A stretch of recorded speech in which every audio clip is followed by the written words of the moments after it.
मेघ आए। इसके जो लेखक हैं सर्वेश्वर दयाल सक्सेना जी, उन्होंने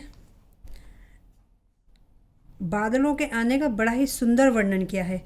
कवि बादलों को कवि ने बादलों को मेहमान बताया है, जिसका जिसका स्वागत पेड़ पौधे नदियाँ तालाब आदि सभी करते हैं। जब बारिश आती है तो सबको ही अच्छा लगता है कि बारिश जब आती है तो उसका स्वागत सभी करते हैं, क्योंकि जब गर्मी होती है, गर्मी की तपन के बाद बारिश आती है तो मेघ आए। ये कविता जो है मेघों के बारे में ही, सर्वेश्वर दयाल शर्मा जो इनके कवि हैं वो इनके बारे में देखिए क्या क्या बता रहे हैं।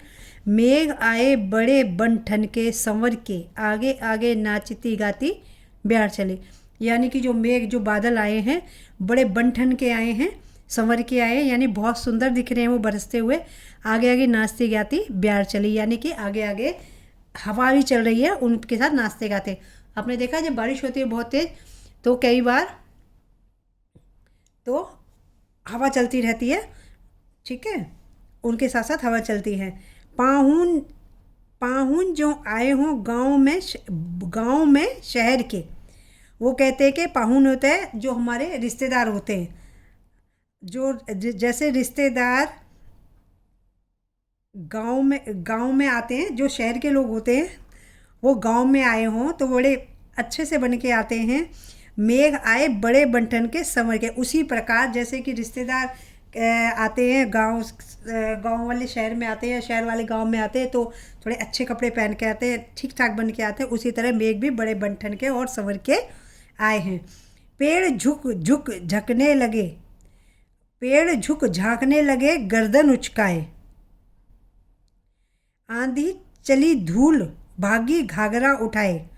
आपको पता है कि जब बारिश होती है तो जो मिट्टी है वो अपनी अपनी जगह बैठ जाती है, यानी कि यहाँ से चली जाती है। पानी की जो लेयर है, जब मिट्टी होती है वो पानी उसे दबा देता है। तो क्या है कि वो कहते हैं कि आंधी चली धूल भागी घाघरा उठाए, यानी कि धूल पूरी तरह से जा चुकी है। बाकी चितवन उठा नदी ठिठकी घूंघट सरके, वो कह रहे हैं कि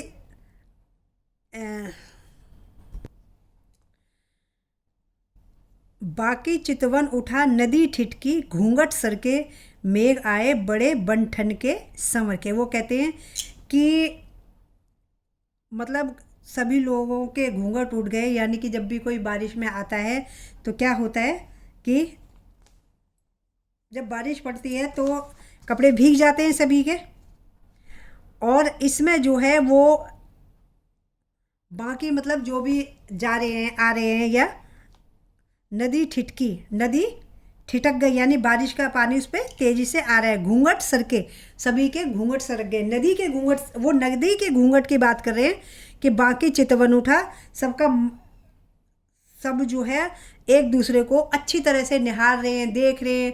आपको पता है कई बार जब गर्मी होती है, तपन होती है, धूल भरी आंधियाँ वगैरह चल रही होती है, तो बारिश से क्या होता है सब कुछ धुंधलापन हट जाता है, मिट्टी गिर जाती है सबकी, और बिल्कुल साफ साफ सभी चीज़ें दिखाई देती है।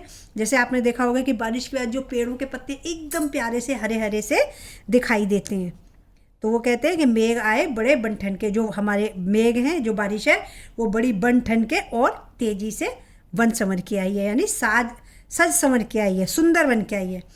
बूढ़े पीपल के आगे बढ़कर जोहार की, बरस बाद सुध लीनी।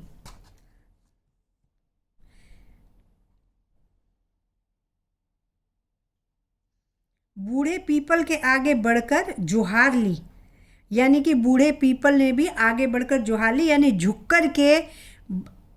कर के उसका आनंद मनाया। बरस बाद सुध लीनी, यानी आपको पता है बारिश एक साल के बाद दोबारा आती है, तो वो कहते हैं बूढ़े पीपल के आगे बढ़कर जोहार ली।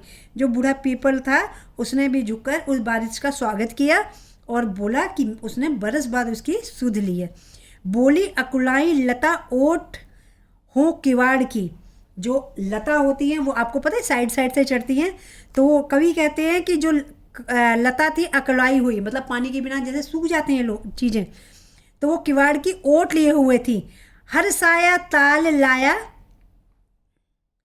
तो वो अकलाई हुई जो लता थी वो किवाड़ की ओट से भी उन्हें देख रही हैं, झांक रही हैं। हर्षाया ताल लाया पानी परात भर के। हर्षाया ताल, ताल मतलब होता है तालाब, तो जो तालाब था वो भी खुश हो गया है, लाया पानी परात भर के, यानी उसने भी अपने अंदर पानी को समेट लिया है।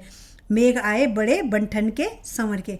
वो कहता है कि जो हर्षाया ताल था, यानी कि जो तालाब था, गर्मी में सूख जाते हैं तालाब तकरीबन, लेकिन जो जब बारिश आई तो वो तालाब भी भर आया। उस भरने को जो कवि है उसने परात की संज्ञा दी है। जो तालाब का पानी वो तो इकट्ठा होता है, आपको पता है, नदी का पानी चलता है और तालाब का पानी इकट्ठा होता है। तो जब वो तालाब पूरा भर जाता है तो उन्होंने उसे बताया कि वो परात भर गई है, यानी एक तरह से पूरा पानी उसमें इकट्ठा हो गया, सुंदर दिख रहा है। और मेघ जो है वो बड़े बंठन के आए। क्षितिज अटारी गहराई दामिनी दमकी। क्षितिज अटारी,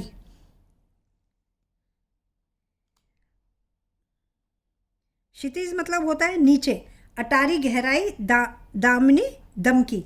वो कहते हैं कि क्षितिज आसमान पे, आसमान की तरफ से, और हर जगह जो है, आपको पता है कि जब बिजली कड़कती है, जब बारिश होती है तो बहुत तेज़ी से बिजली कड़कती है और जो उसकी आवाज़ है वो बहुत दूर तक और बहुत देर तक सुनाई देती है। तो वो कहते हैं कि आसमान से जो है वो दामिनी, दामिनी मतलब जो बिजली, जो चमकने वाली बिजली है, आकाश में चमकने वाली बिजली है, वो दमकी, दमकी का मतलब होता है चमकी। क्षमा करो गांठ खुल गई अब भरम की।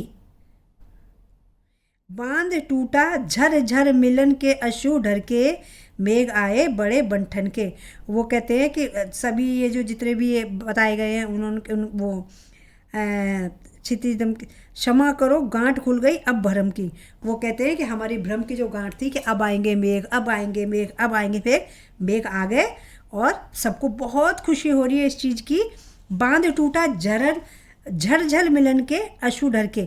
वो कह रहे हैं कि बांध टूट गया, यानी इतनी बारिश हुई कि सब अच्छी तरह से मिल रहे हैं, यानी जब पवन चलती है, पौधे हिलते हैं, और क्या नाम है, बारिश जो है वो सब जगह अपना पड़ाव डाल लेती है, एक खुशी सी हो जाती है, बच्चे उसमें नहाते हैं, है ना। तो बांध टूटा झरझर मिलन के अश्रु, मतलब जो प्रकृति है वो अपने जो आंसू है उसे, वो इतनी ज़्यादा, मतलब जो बारिश है वो पूरी तरह से बह रही है। आंसू ढल के मतलब आंसू गिरना, इतने मतलब तेज़ी से बारिश हो रही है कि वो कह रहे हैं कि बांध टूट गया है आंसुओं का। मेघ आए बड़े बंठन के सवन के। जो बारिश है वो बहुत अच्छे से तेज़ी से आई है, बड़े बंठन के और संवर के। तो बेटा आपको पता लगा कि ये जो कविता है वो सर्वेश्वर दयाल सक्सेना द्वारा लिखी गई है। किस बारे में लिखी गई है?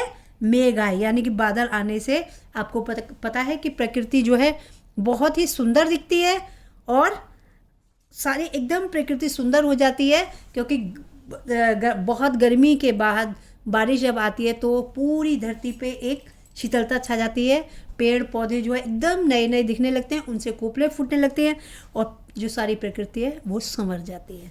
ठीक है, आपका पहला पार्ट यही ख़त्म होता है आपकी पहली वीडियो में। Thank you.